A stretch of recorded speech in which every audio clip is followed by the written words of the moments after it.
Hello प्यारे बच्चों, कैसे हैं आप सभी। मैं sir doctor Anumaru, assistant professor of political science.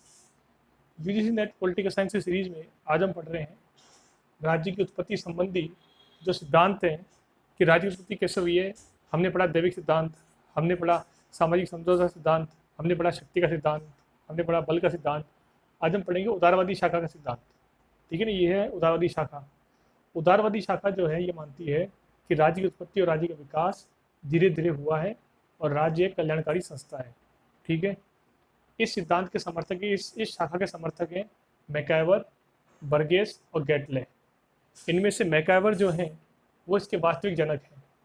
ठीक है, यह शाखा ये सिद्धांत मानता है कि राज्य के निर्माण में जो आवश्यक तत्व हैं जिनके बिना राज्य का निर्माण असंभव है, वह रक्त संबंध है, नातेदारी यानी कि माता पिता भाई बहन के रक्त संबंध हो गए, और दूसरा है शक्ति, तीसरा है संपत्ति, पांचवा है, चौथा है नागरिकता, और अंत में पांचवा है धर्म।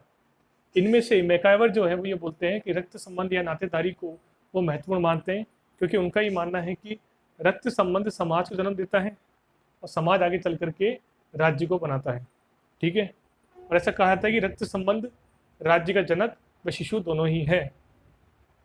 राज्य की उत्पत्ति संबंधी उदारवादी शाखा जो कि मानती है कि राज्य का विकास धीरे धीरे हुआ है और राज्य कल्याणकारी संस्था है, तो इस शाखा के अनुसार राज्य का विकास धीरे धीरे हुआ है, परंतु किस क्रम में हुआ है उसकी बात हम कर लेते हैं।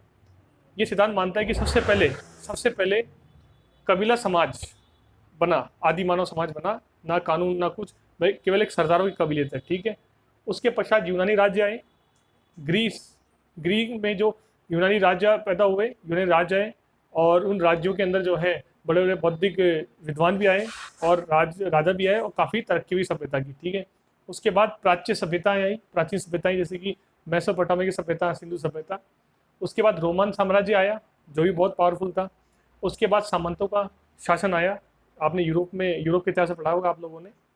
उसके पश्चात वर्तमान का आधुनिक राष्ट्र राज आया।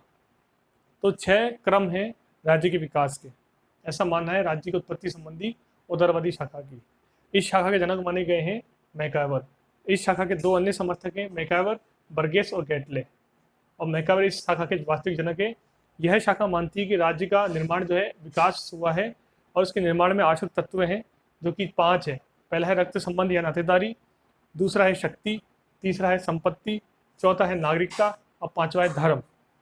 ठीक है, मैकआवर कहता है कि रक्त संबंध या नातेदारी को महत्वपूर्ण मानता है, क्योंकि मैकआवर का मानना है कि रक्त संबंध समाज को जन्म देते हैं, रक्त संबंध समाज को जन्म देते हैं और समाज आगे चल करके राज्य बनाता है।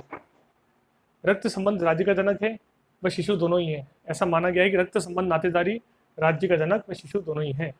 इसके अलावा चूंकि ये शाखा मानती है कि राज्य का विकास धीरे धीरे हुआ है, एकदम से नहीं हुआ, तो इन्होंने माना कि राज्य का विकास इस क्रम में हुआ है। पहले आदि मानव काल था, उस टाइम कबीला समाज आया, कबीलों के सरदार बने। उसके पश्चात यूनानी राज्य आया। यूनानी राज्य के बाद में प्राचीन सभ्यता आई जैसे कि मेसोपोटामिया की सभ्यता, सिंधु सभ्यता। ठीक है ना, उसके बाद रोमन साम्राज्य आया, आपने पढ़ा होगा इतिहास। उसके पश्चात सामंतवाद आया, ये भी आपने देखा होगा मध्य यूरोप में। और उसके पश्चात वर्तमान लोकतांत्रिक राष्ट्र राज्य, वर्तमान लोकतांत्रिक आधुनिक राष्ट्र राज्य, नेशनल स्टेट आए। आई बात समझ में। तो ये राज्य की उत्पत्ति संबंधी उदारवादी शाखा के विचार है। ठीक है स्टूडेंट, आपको वीडियो कैसा लगा कमेंट सेक्शन में कमेंट करके जरूर बताइए मेरे को। वीडियो को लाइक कीजिए, शेयर कीजिए और सब्सक्राइब कीजिए। Thank you.